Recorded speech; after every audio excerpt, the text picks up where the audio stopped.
Man, you already know what it is. Jay Williams, Let's Live Life, and we're back. So people often ask me, do I live with regret? Now, most people say, nah, I don't regret nothing. Only way you could say that is if you ain't got a conscience.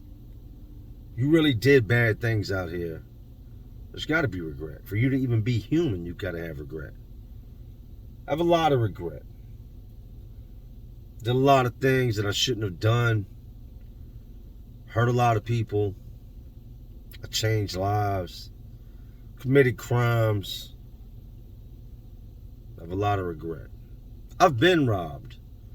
I know how scary it is. I know how it feels. And yet, I would turn around after it was done to me and do it to others, man. Today, that's what we're going to talk about. These are some of the stories in the streets, some of the things that allegedly happened. Disclaimer: the events in today's stories may or may not have happened. Times, names, places, events, all may or may not have been changed. Just because, you know, the people are always watching. I'm not who I once was. And I don't think I'm yet fully who I'm supposed to be. I think I'm on a good road to being who I want to be, who I should be. But I'm not there yet. In the years to come, I will ultimately achieve what I've been looking to achieve. Continue to try to help others. And do my best to right my wrongs. Even though I know you really can't undo what you've done in life. I try to, balance it out by doing good. Even though I know karma comes with no expiration date, and there's still a lot I got to answer for, all I can do is try to continue to do good. I lived a crazy life, to say the least. Hung with dudes that nobody wanted to hang with. Most of these guys are no longer around. They're dead and gone. Lost their lives in the streets. And some of these guys are dead, but are still around. They're just living the rest of their lives in the penitentiary. I was blessed. I've been lucky, to say the least. So today we'll get into some of these stories from the streets before prison. Things that led up to prison. Just the chaos in general. You know how to seen it. You know how to lived it. So, let's relive it. I guess you could say during the beginning of my bid, my last and final bid, I was okay with who I was. For many, many years, I was mad that people told on me and they snitched on me. I was mad that I got caught. I didn't have a whole lot of remorse for what I had done. Only reason I felt bad at all is because I got caught. I was locked up for it. Later on through my bid, I took on countless hours of counseling. I know a lot of people can say they don't offer that, and you know where I was at or the prison I was at. You'd be surprised at what's there that we don't know about, that people just don't pursue. I pursued the counseling because I wanted to try to figure out why I was the way I was. I wanted to not go home and be the person I was. I needed to better understand what my life had become, who I had become, and why I was the way I was. And I come to find out about learned behavior, which was something the counselor taught me. And learned behavior is exactly what it sounds like. It's behavior you learn from the people around you. It can be kids, it can be older teenagers, it can be your parents, it can be the adults, it can be the neighborhood. All those places are responsible for the behavior, for your learned behavior. You see one person do something, you're like, man, that was crazy. And you go do it. You see somebody do something that sparks your interest, and you go do it. And talking to the counselor, I tried to understand at what point did I start to think that it was okay to steal? It was okay to take things from others. It was okay to hurt people and take things that didn't belong to me. And we came to a defining moment in my life. She wanted me to go back to my earliest memories and recall incidents, crimes, things I seen that had taken place when I was a kid. So I got to thinking about an event that took place when I was maybe 7 years old. I was in Miss Lockhart's class. I was in 2nd grade. And we were living in this shithole trailer park. I believe the place is called Jerry's Trailer Park in Charlotte, North Carolina. It was exactly what I said it was. It was a shithole. There's a lot of drug addicts, a lot of alcoholics, a lot of people worked. But most of these people, they were like functioning addicts. They worked just to pay the bare minimum of bills, and the rest of the money went towards drugs or went towards alcohol. Evictions were an every week thing. You would see people's trailers with stuff sitting all outside of it and somebody there changing the locks. To say we were poor would be an understatement. Me and my mom were talking about this the other day, and she was like, y'all might not have always had the toys you wanted. Y'all might have had to sit outside and play in the dirt or flip on an old mattress y'all found or something by the dumpster. She's like, but I always made sure y'all were fed night. She said, I always made sure that the lights were on. True indeed. But I can remember something my dad did that took us from being poor to having money and then back to being poor and on the run. At 7 years old, I slept in the back bedroom of this trailer we lived in, just this little boy, shaggy ass blonde hair, didn't get many haircuts. And if we did, my dad cut my hair, and I didn't like when he cut my hair because he gave me like these bowl haircuts. I would look like Jim Carrey from Dumb and Dumber, you know what I mean? Not to that extreme, but you know, back in the 1987, the bowl haircut was very, very popular. It's 87 now. I remember being woken up out of my sleep one night because I could hear people talking. I could hear my dad's Dodge. He had this old green Dodge pickup truck that I don't think had no exhaust on it, because you could hear that bitch coming from, felt like miles away. One of them trucks that when you step on the gas, it kind of rattles the windows. Not because it's got a big souped up motor, but because that bitch ain't got no muffler on it. It's just leaking exhaust everywhere, right? But I hear the truck and I hear men talking, and I look out the blinds and I see my dad and one of my uncles outside unloading stuff off the back of the truck. He's backed up to the back of the trailer where none of the neighbors, nobody can see him. He's in this little cut and they're unloading. He's got the little cargo light on the back of the truck on. And as I'm looking out the window and I'm listening to them talk, I realize what they're unloading. They're unloading weed. Large amounts of it. An entire damn truckload with a tarp over top of it, just to give you an idea of how much it was.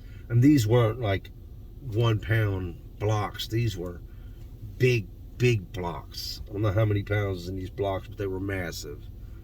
Having dealt with weed and stuff in the past, I would, if I had to guess, I'd say they were 50-pound blocks. But they had this whole truck loaded down. And they're taking this stuff and they'd torn a piece of the underpinning off the back of the trailer, and they are loading it underneath the trailer. My one uncle's underneath the trailer. My dad's taking off the truck and handing it to him. But he would go on to leave again. Him and my uncle would jump back in the truck and they would leave again. And they would make, I want to say it was 2, maybe 3 more trips back, to the point that this was a whole lot of weed.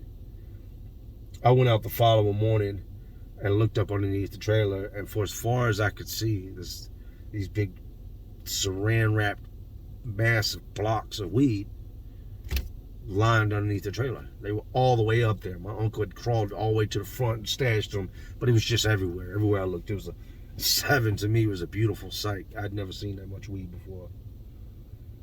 But in listening to them that night and listening to him talk to my mom the following day, I come to find out more on what had taken place. And what had taken place was, my dad was working at a tree company at the time, cutting down trees, and that's what he was. He was a treeman. And they're working out in the country area, and he goes in his barn to take a piss. There's nowhere to really piss. And as he's standing in there, he said, like, it just was funky. You could smell the weed. He said it was overpowering him. And he's looking, and there's hay bales stacked everywhere. He said as he's pissing on his hay bale, he knows, like, it's in here. It's in here somewhere, man. I smell it. That smell's too strong for it just to be a little sack. There's some weight in here. So he starts flipping some of these hay bales over, and then he gets to these blocks that are green. It's not yellow no more. Flips a couple more, and he realizes that the people there, the guy that he's out there, this old man, they're out there doing his tree work on this man's property. This man is a grower. This man is also a distributor. And he's got a lot of weight cubed up and ready to go. So they wait till that night, come back, and they take it all. The man comes out there while they're in the middle of, I think it was either like the second or third truckload, runs up on them, and some things happened. And then they finished up loading and left. We would go from living in Jerry's trailer park to, in a matter of 2-3 weeks, moving off of Providence Road into this big, beautiful house. It'd be short-lived, but we moved to this big, beautiful house off Providence Road. It's like 7 acres of land. No other kids to play with. It was real secluded. That was what my dad wanted. It was down off this road. And it was just unreal that we just moved from a trailer to this big house. I remember watching him sell it, and these Spanish dudes, these Mexican guys showed up to the house, and they were all sitting in the living room, smoking, passing joints around. And my dad was explaining to them how much he wanted and how he was trying to sell it all at once. He split it right down the middle with my uncle.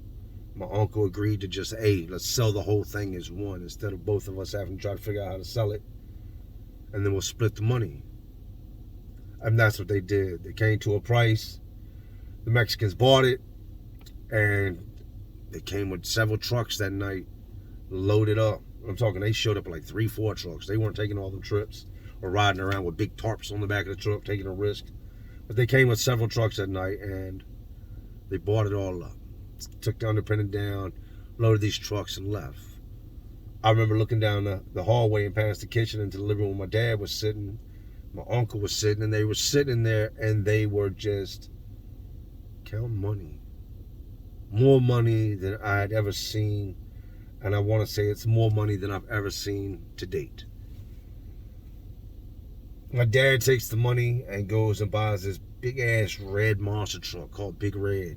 My mom's got pictures of me like sitting inside the rims.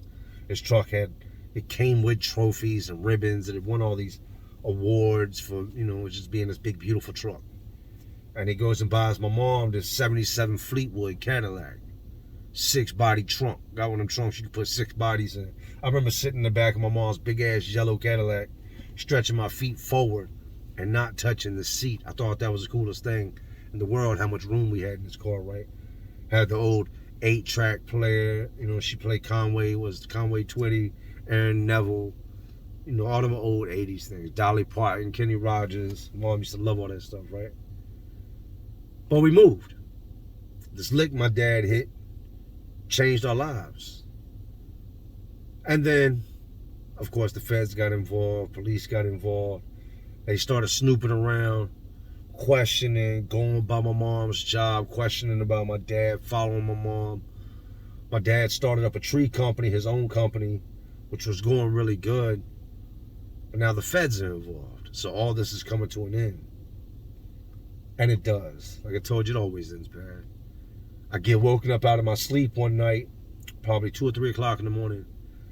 And my dad says, get in the truck. Grab whatever you can get in the truck. Didn't have time to grab animals. He said, no, you just pretty much grabbed a handful of clothes. I grabbed a teddy bear that my mom still got to this day. And you got to the truck. You got inside the truck. She drove the Cadillac, and we left. We would only be where we were at for about a year. Feds were swooping in, we had to go. So then we end up in Wheelingtown Trailer Park, and we're back to being poor. We're poorer than we've ever been. My dad ran through the money. A lot of the money was invested into this company he was using to try to go legit. and it failed. You know, it failed not because the work wasn't there, because the company was doing bad. But with him running a company, they could track him, find him, because there's a company, he owns it, they're going to, you know, look it out, and it's going to lead to his arrest. So he left the company, all types of stuff, tree trucks, chainsaws, other pickup trucks, and we just upped and moved 2, 3 o'clock in the morning. That always stuck in my mind, how he went out that night, hit that lick, seeing all that money, how it changed our lives. And I think that was one of those learned behaviors, one of those moments where I come to understand that there was more out there. I could live a better life. And as sad as it sounds, through watching him, I come to believe that in order to live a better life, I had to go take it. If I wanted that life, I had to go take it. Wasn't nobody gonna give it to me. I had to go take it. And that's what would happen in the years to come. The things I seen my dad and my uncles do, guys from around the neighborhood, I started to mimic. I wanted to fill up boxes full of money. I watched them, I mean, literally sit in the living room after the Mexican dudes left and then took all the weed with them. I watched them with these big brown boxes, box up boxes of money.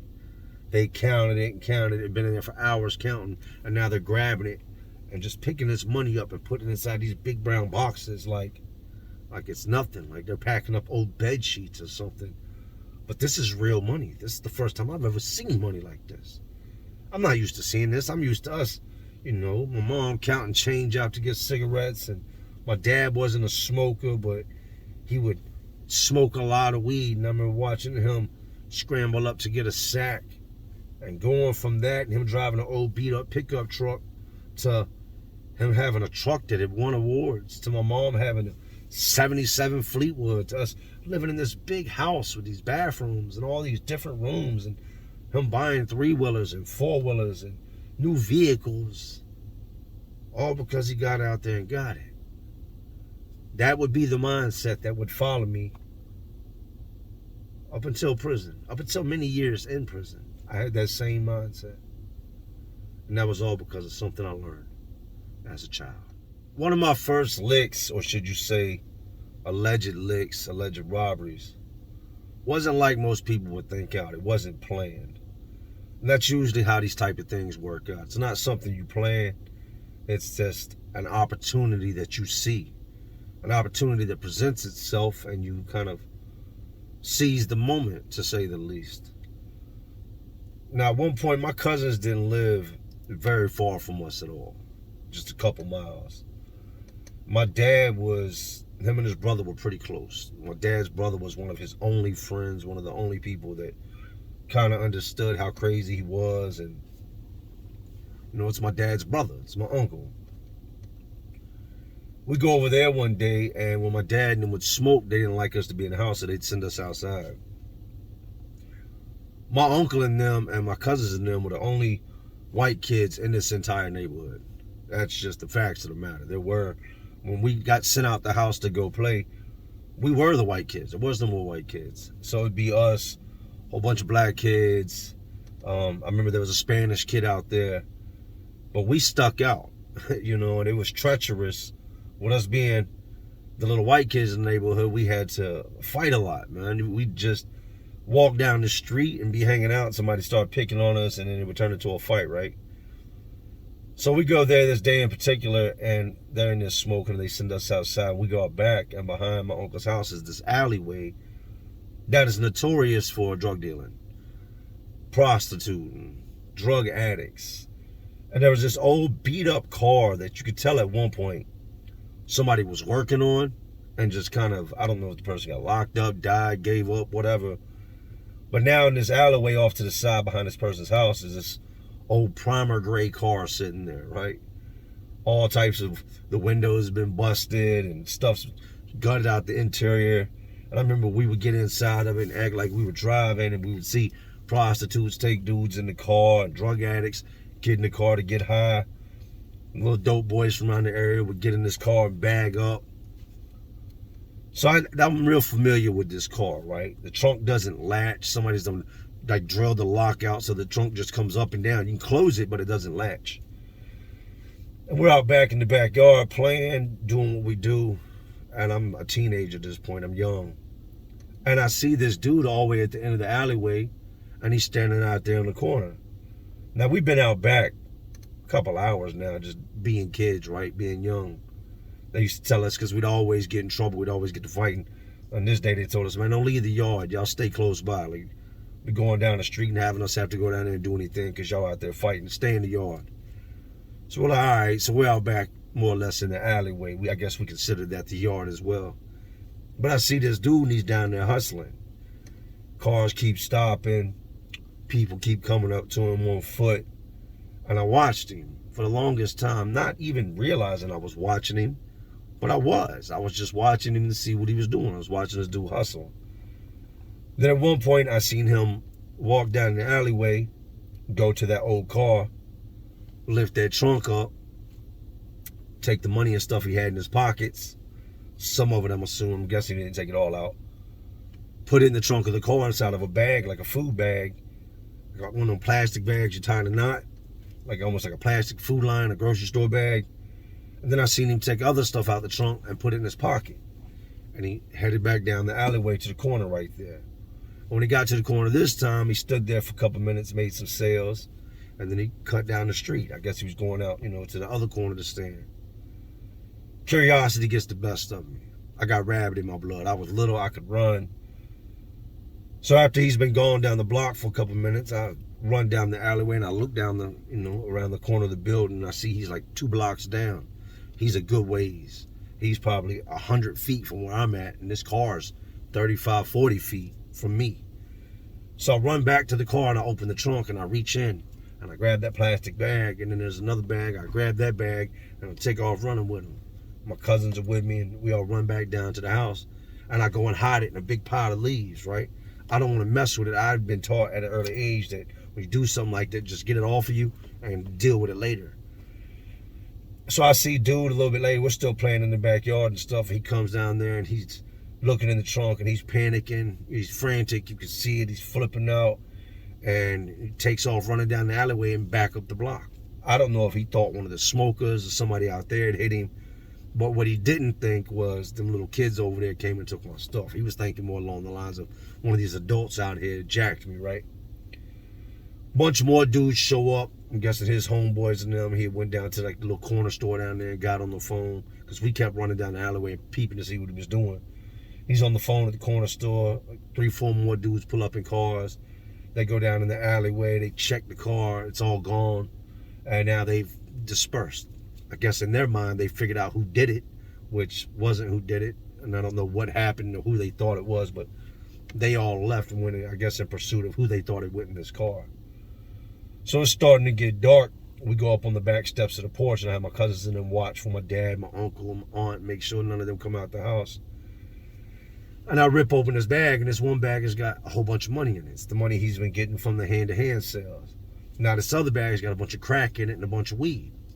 And when I mean a bunch, I'm talking like a couple ounces of crack bagged up in 20s and 50s and grams. And then there's a whole bunch of weed inside this bag. Ounces, quarters, nicks, dimes. This dude was out there, selling crack and selling weed. I would end up divvying it up with my cousin, and I think I got like $1,200 after we split it 4 ways. Had a bunch of sacks of crack, bunch of dime bags, nick bags of weed and some quarters of weed and stuff. We split the ounces up. And that would be one of my first licks, man. I remember I went to school when I was trying to sell crack. And this is to middle schoolers. Everybody's looking at me like I'm crazy. Yeah, it's like this dude is like legitly in school trying to sell crack to 13 and 14-year-olds, right? And then I would start to find out, once people found out, when I went back to my neighborhood, people around there found out I had it.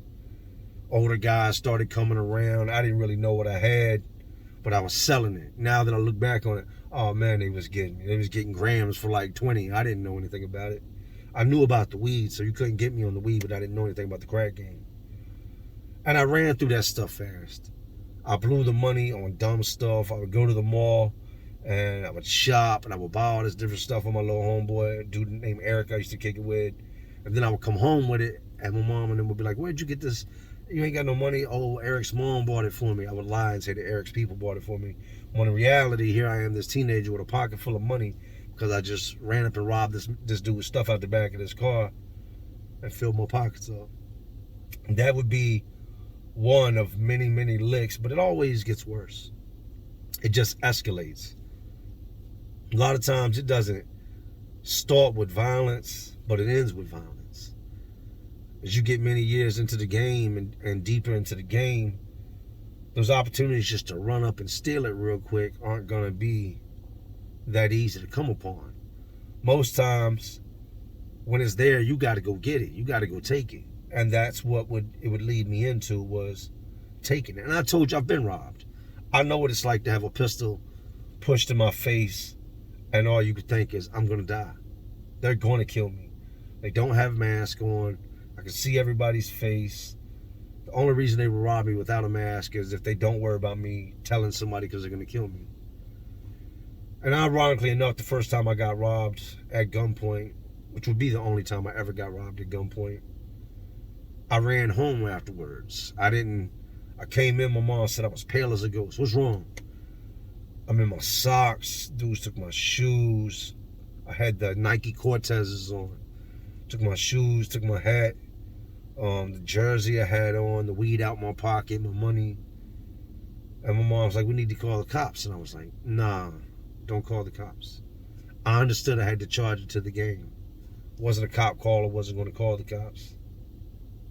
But I would still go on to do the same thing. Like I said, in the years to come, stealing it wasn't really an option. There was some licks we hit when we found out there was stuff in people's houses, illegal stuff, and we wait till they weren't home. We'd run up in there, kick the door down, come through a window, whatever, steal it all, and then make our escape into the night.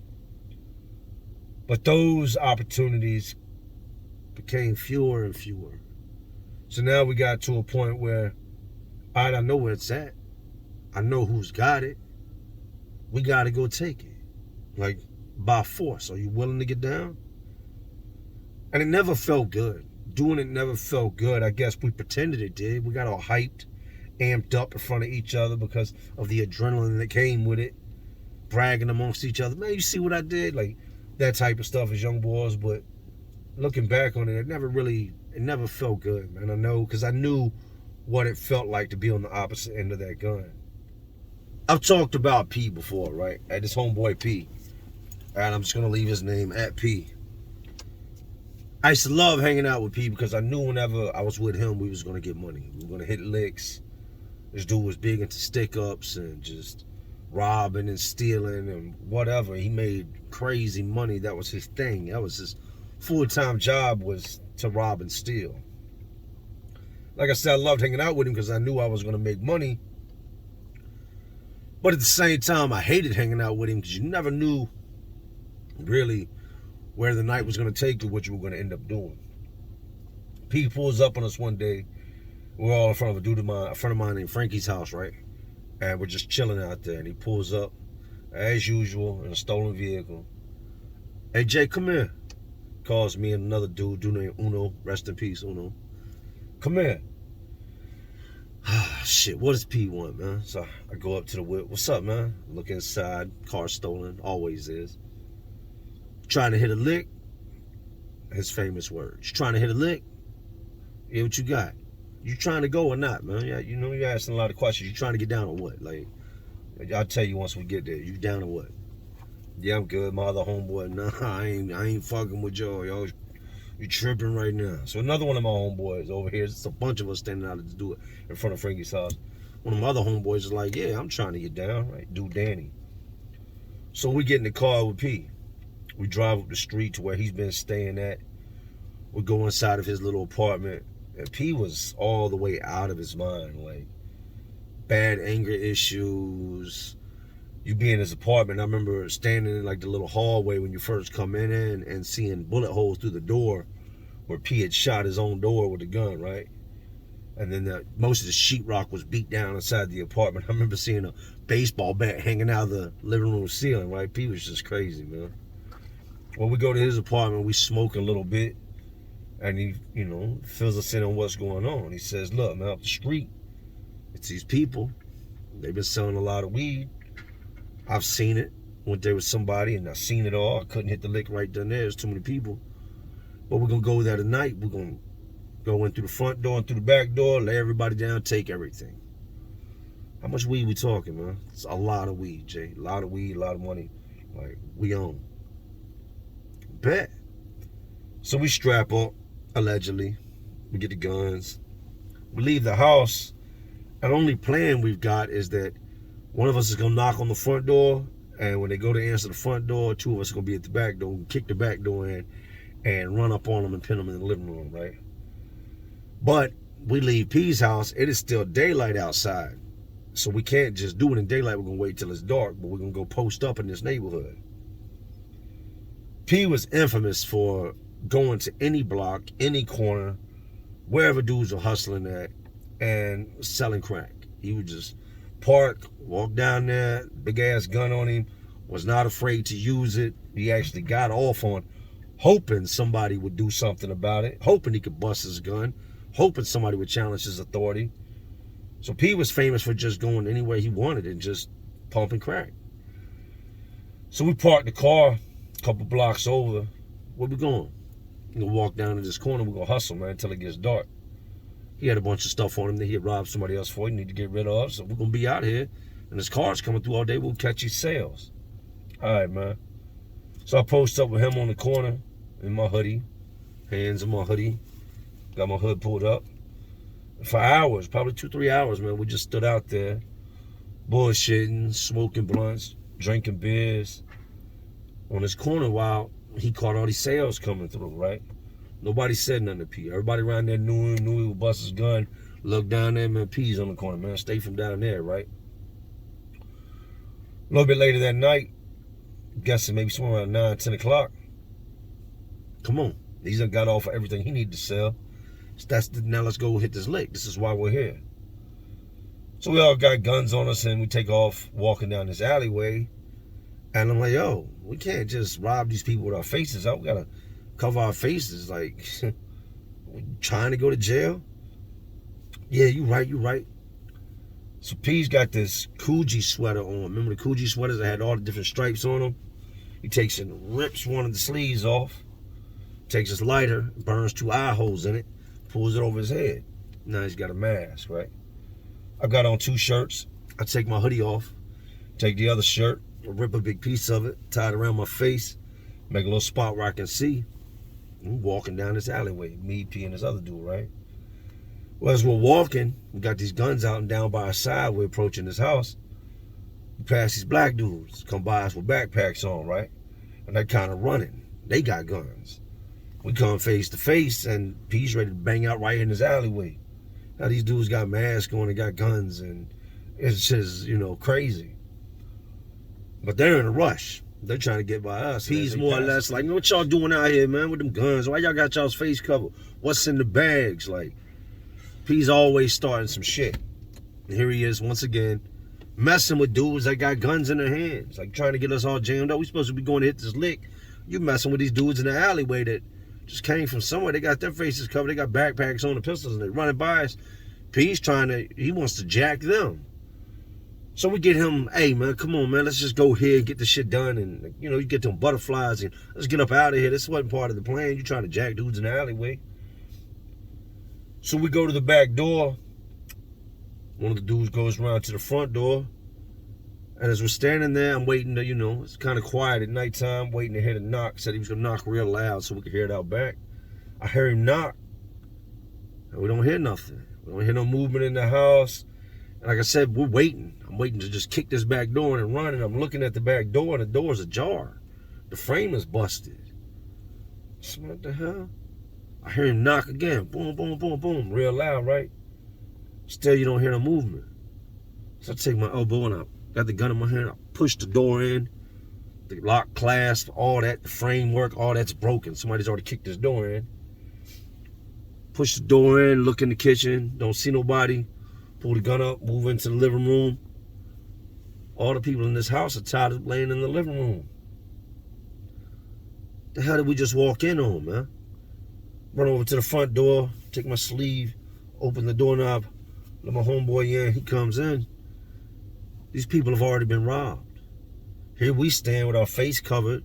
There's people tied up in the living room floor, right? All the adults in this house that were selling out this drug house. The house is ransacked. Everything's flipped over. The entertainment center, couch cushions are pulled up.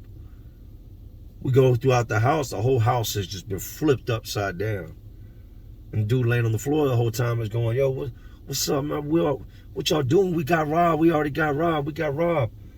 P's putting pressure on him. Where's it at? Where's it at? It's clear as day that they're tied up. They didn't tie themselves up. Them dudes we passed in the alleyway had the same idea we did. Just got there a little quicker than we did. Same night we planned our lick, they planned their lick. I'm guessing they lived out there. And they ran up in the house, was coming down the alleyway as we was coming down the alleyway, and we passed each other. P grabs a bunch of little odds and ends, things worth value. No money in here no more, there's no drugs. And come on, let's go. We jet down the street, back to the car, get in the car, uncover our face and shit, and I'm just sitting in the car like, this is a dog-eat-dog world, man. It's real out here. How do you go to rob somebody, show up, and these people be tied up and already robbed? Some freaky shit. We didn't go back around that side of the neighborhood for a while. We did drive by the house here and there. I guess the people got scared straight after that. Didn't see no more drug activity. Didn't hear anything about them hustling anymore. Maybe they took such a major hit they couldn't afford to re-up. But whatever the case was, we went there that night with every intent of doing what was already done. Looking back on it, I guess we should have followed P's lead when we were in that alleyway and he was getting ready to try to jack some dudes that were running by us. Because everything we were going to get, they had already got. And it only gets worse.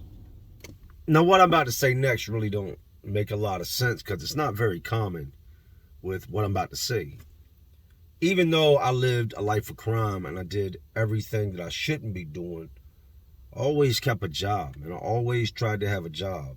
Always worked construction, framing crews, paint crews, masonry crews, different construction sites. I worked.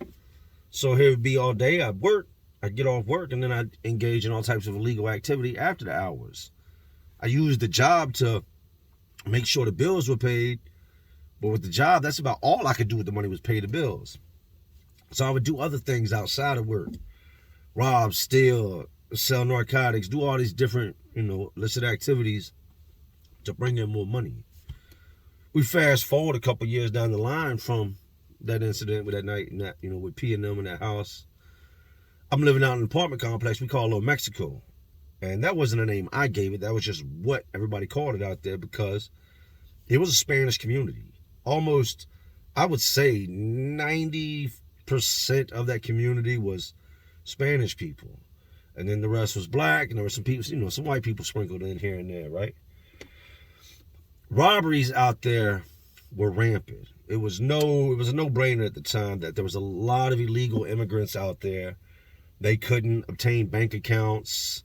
They would, be deep in these apartments, man. There would be sometimes I've been in apartments where there's 15 people living in this one-bedroom apartment. There's little cots and beds and living room, and a lot of, Spanish people live there. They couldn't do the bank accounts because they're undocumented, so they kept large amounts of cash on them.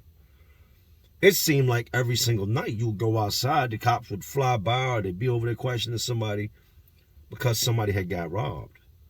I try not to shit where I eat. You know what I mean? Like, this is too close for comfort. I can't be out here robbing dudes where I live at. But I had homeboys that didn't live out there that would come over here, and if they seen the opportunity to present itself, well, they would jump on it. So here you have me working in the daytime, leaving my neighborhood where I'm living at an apartment complex to go to other, places and committing crimes. And then my homeboys coming over to where I live, and because they don't live there, they ain't got no respect for me or the neighborhood. I see that now. They would rob dudes. I'm walking with another homeboy. I'm going to leave his name out of it. He's dead now. Rest in peace, man. But I'm walking with him one night, and I used to drink these Colt 45 double malt. That's what they were called. The Colt 45 double malt 40 ounces. Used to love them things. Shout out to Billy D. So we walk up to the store. We get some 40s, right? Homeboy's got the gun on him. Anytime you walked out there, you kept a gun on you because they weren't just robbing Spanish dudes. They were robbing anybody they caught slipping out there. So you had to keep a gun on you. Store's a good little hike, maybe a mile and a half. We cut through the apartment complex and through the back sides and alleyways and down streets till we got to the store. We go in, we get the beers and everything. I think we were smoking Phillies at the time. Got a couple boxes of Phillies to roll blunts. Come back down the street, and we're walking down this sidewalk, and there's a Spanish dude, like kind of drunk, standing out front of this apartment, and you could hear a whole bunch of other people inside the apartment, but this dude is intoxicated. Like, he's standing there, like, holding a beer, swaying. You know how you can spot a drunk person when you see him? My homeboy says, yo, I'm about to hit dude. Nah, chill, man. I live out here, man. You live way over there, man. It's the opposite side of the apartment complex. Like, man, you good, man. Dude, look at him. I know he got the money on him. I'm about to get him. Whatever, man. So I'm walking with him. My homeboy trots off a little bit in front of me. Runs up on dude. Don't say nothing. Dude runs up straight up on him. And I didn't like kicking it with this dude because he was real violent. And he would always set the tone with violence. He used to tell me, man, you got to let him know shit's real right from the gate. Like, you got to let him know that it can go down. So he runs up on the Spanish dude. Dude standing there holding his beer, swearing. He smacks him in the head with a gun. Boom! Knocks him over in the bush. Dude doesn't drop the beer. Dude don't know what's going on. He's incoherent, intoxicated, trying to push himself up out the mulch and stuff and figure out what's going on. My homeboy puts the gun on him. Give it up, give it up. Runs his pocket, takes all his money out. Give me the necklace, give me the watch. Dude don't want to come up off the jewelry. The jewelry's got, sentimental value and whatnot. But he takes the stuff anyway. He ends up hitting this dude a bunch of times with this gun until the dude is stretched all the way out and can't fight back and takes the watch from him. I didn't play no part in it. I just stood there and kind of just like, damn. So after that, we take off, cut behind the back side of the building, and we're running. And all I could think, and it's crazy to say, you can't be a criminal with a conscience. But I actually was a criminal with a conscience. Like, I never enjoyed the feeling of knowing somebody got hurt. I didn't enjoy the feeling of seeing what he just did to dude, smacking him all upside his head with a 45. Like, I just didn't like it. I didn't like hearing that dude plead and keep telling him, like, that, pretty much in Spanish, that this is a family heirloom. This is something that was given to him by a family member. Don't take it, don't take it, don't take it. So we get back to the apartment, right? We get in there, my homeboy's counting all the money. Got a bunch of money off the Spanish dude. This dude had a knot. He's counting all the money that he got off the dude, and he's got the dude's jewelry and stuff, and he throws it on the table. And I'm more or less a little irritated that he did this to dude, did this around where we lived.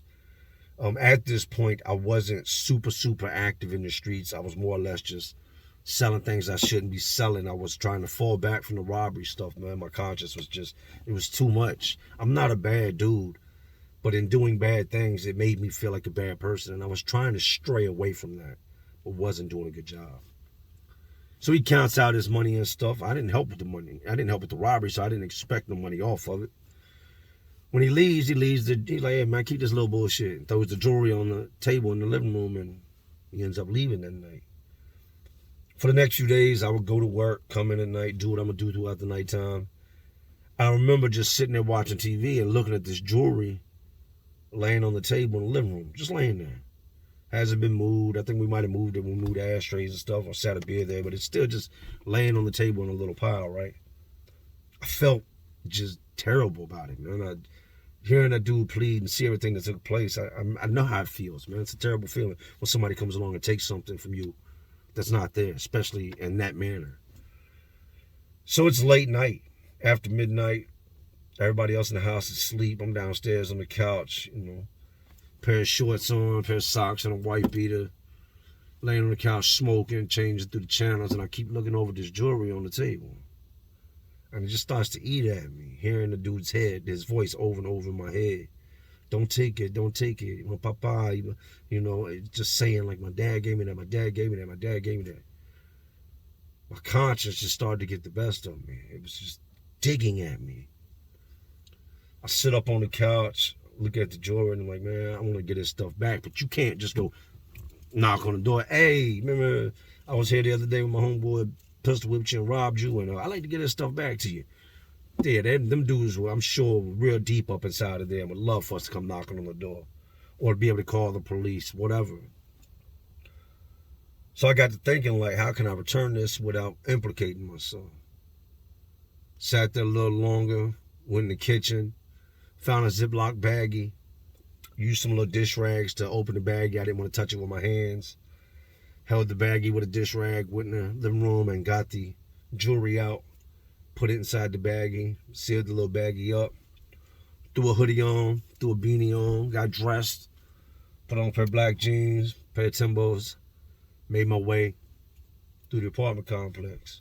Now, in the front of our apartment complex, on our door, they had like a slot, like a mail slot, where the mailman would just walk up, lift the slot, and drop the mail inside. Every single apartment had this throughout the entire apartment complex. So I'm standing across from this apartment where my homeboy robbed dude, and I'm just kind of, just standing there smoking, trying not to be, too noticeable. And there's nobody out here. It's quiet. You can hear crickets chirping, a little stuff in the nighttime, the flutters of the bats in the air and whatnot, and the wind and the traffic off in the distance. And I'm looking at this apartment. I'm like thinking I want to go sit it on the porch, but somebody's going to come by out here, see it, and steal it. So I walk over to, creep across the street, look around, nobody's, looking. All the lights are off, all the lights off in this apartment. So I go up to the door, I listen, just standing there on the steps, I don't hear nothing. I lift up the mail slot real easy, and I push the baggie through. And I take off running down the sidewalk. Went back to my apartment, finished up what I was watching, and went to sleep. I guess that was my way of trying to make things right, or not feel, more or less not feel like the piece of shit I was. Not feel so bad about the situation. There's a lot of stories I can't tell and that I won't never tell. But these are just some of the ones that I feel I should tell. Now, after everything y'all heard today, I need you to please pay attention to what I'm going to say next and listen. Don't ever take this as glorification or as something that you might want to go out and do. Never do you have the right to take something that belongs to the next man, whether it's illegal or illegal. It's his. If you want something, get out there and go work for it. If you're doing bad, get a second job. Don't be taking stuff from people. Many nights I almost didn't make it home. There's been many times that these things went south, and I was lucky to get out of there with my head still on my shoulders. Lucky to get out of there with a heartbeat. And I still wouldn't learn. It would take me going through a decade in the penitentiary, thousands of situations, ordeals, and different stories I've told y'all, to finally mature into who I should have always been, to unlearn the things that I was taught at a young age. I thought at a young age, through watching the people that taught me, I thought that was acceptable.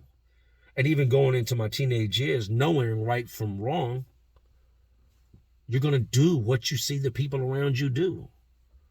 I look back on it now and I can't believe that was once who I was.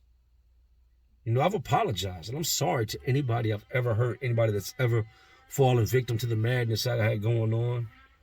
I will forever have a debt with karma I've got to pay. I feel like no matter how much good I do in this world, karma's always going to be there coming to collect. Like I said in the last video, there's no expiration date when it comes to karma. When it comes calling, it comes. But don't do that. If you've ever had something stolen from you, think about how that feels. If you've ever had somebody hurt you, think about how that feels before you go out here and do something to the next man. That man works for his stuff for a living. And even if he don't matter what he's caught up in, what kind of illegal activity, you don't have the right to go take nothing from nobody. Because what happens when you go out one night with the intentions of doing this or doing that, and you get your life taken, or you get caught and get sent off? I've been caught several times in the commission of robberies, after robberies, and went off and done time for it. And it would take me a decade to grow into my skin, to find out who I really was, to find out that I was not that person, The whole entire time I was doing all that, I was running around pretending to be somebody I wasn't. I was living my life as who I had become and not who I should be. To say I regret those type of things is, like I told you in Wednesday's video, it's an understatement. I can't take it back. But maybe in talking to y'all and sharing these stories with y'all, I can stop one of y'all from doing it. I can stop somebody from going out and hurting somebody or getting put in handcuffs and sent off to the penitentiary and leaving their mother and their father behind, or their kids, and having to deal with loved ones dying while you're incarcerated, or having to do things while you're incarcerated to survive. Like, I don't want that for nobody. Live these stories through my eyes. Open your ears and listen. This isn't telling you what to do. This is telling you what not to do. Always remember, my story as far as the crime stuff goes started with incarceration and ended with a whole lot of incarceration. I didn't come out of prison until I was in my 30s. I was 34 years old. Went in my early 20s, came out when I was 34. Missed half my 20s, half my 30s, and some men have lost way more than that. I was blessed to get out here. Now my life consists of working. You couldn't, if you dropped your money in front of me, I would chase you down and give it back to you, because that's the right thing to do. I am now a good person, but I wasn't always. That's just the facts. Looks like I done slimmed down a little bit without that hoodie on. Trying to drop some weight. I put on a little weight in the past 6 months, a year. So I've been trying to shed some of that off, and it appears to be working. But look, y'all already know, man, it is Friday. That means it is payday. Got to get this money. Got to get the guys paid. I've got a 57-minute trip back to the city. Got to hit the bank. Deposit checks, pick up checks, write checks, and do what I do. Hope y'all enjoyed today's video. I hope you get the message in the video. And that is, crime don't pay. Be who you are. Don't let the people around you turn you into who you aren't. Somebody you're not, something you're not. You know right from wrong. You ain't got to do something just because you've seen somebody else do it.